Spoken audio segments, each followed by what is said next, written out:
The primaries are over and the results are in. The race for Superintendent of Public Instruction is between Democrat David Garcia and Republican Diane Douglas. I want to take a look at the two candidates, but first, in the interest of full disclosure, let me say I've supported David Garcia since early in his campaign, and I continue to support him now. I even held an event for him at my home. So I can't claim this will be an objective, unbiased analysis, and I wanted to let you know where I'm coming from. That being said, let me start by taking a look at David Garcia. He's an Arizona native who came from a working class family and went to Arizona's public schools. When he finished high school, he went into the Army, then went to college, the first in his family, and went on to earn a PhD. He's currently an associate professor of education at Arizona State University. He also worked in the Arizona Department of Education under two Republican superintendents and was research analyst at the state legislature. In terms of personal background, education, and work experience, Garcia brings a lot to the table that gives him the ability to understand the needs of a wide variety of Arizona's children, and it'll help him hit the ground running if he becomes superintendent. Garcia is definitely a progressive educator, but he's more of a pragmatist than an ideologue. He clearly believes he'll have the greatest positive impact on Arizona by working within the Arizona framework, not by making dramatic, radical changes. And I think that's a wise approach, but it also means I'll likely disagree with him on some issues. And I'm fine with that, so long as I agree with the directions he wants to take our schools and our children, and I do. If Garcia becomes superintendent, and I hope he does, I imagine I'll be expressing my disagreement with him now and then on this show and in the Tucson Weekly, and to be honest, I look forward to having that opportunity. The biggest hot button issue in education right now, and the one that could be crucial in the election, is Common Core. Garcia believes the Common Core standards themselves can be a valuable addition to our schools here in Arizona, but he's concerned that the standards come with an overly strong emphasis on high-stakes tests, which are part of the package. He believes that standardized testing has its place, but that it has taken far too prominent a role in our education of students, in our evaluation of students, teachers, and schools.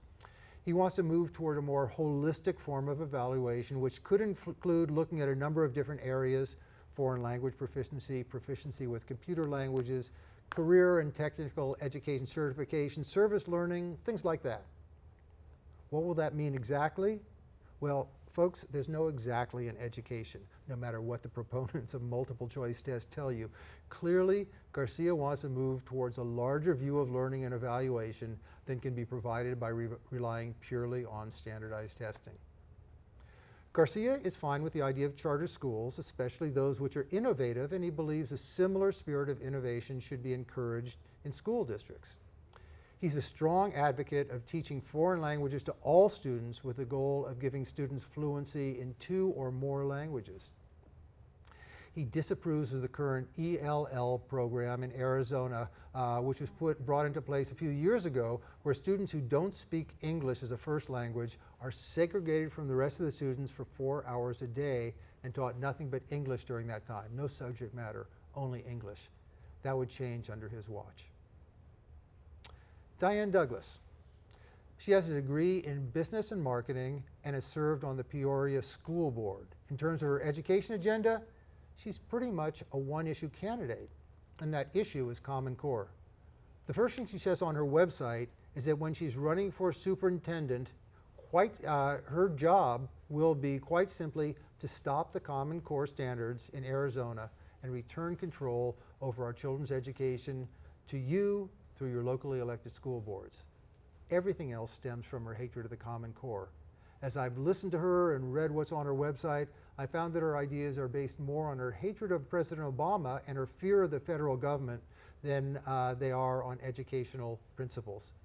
She writes about, and this is a quote, Obama's invasion of our children's education, and during a debate that she had with John Hubenthal, when she spoke about her dislike of collecting data for students, she said Common Core, and this is a quote, has a data collection system on children that rivals communist China.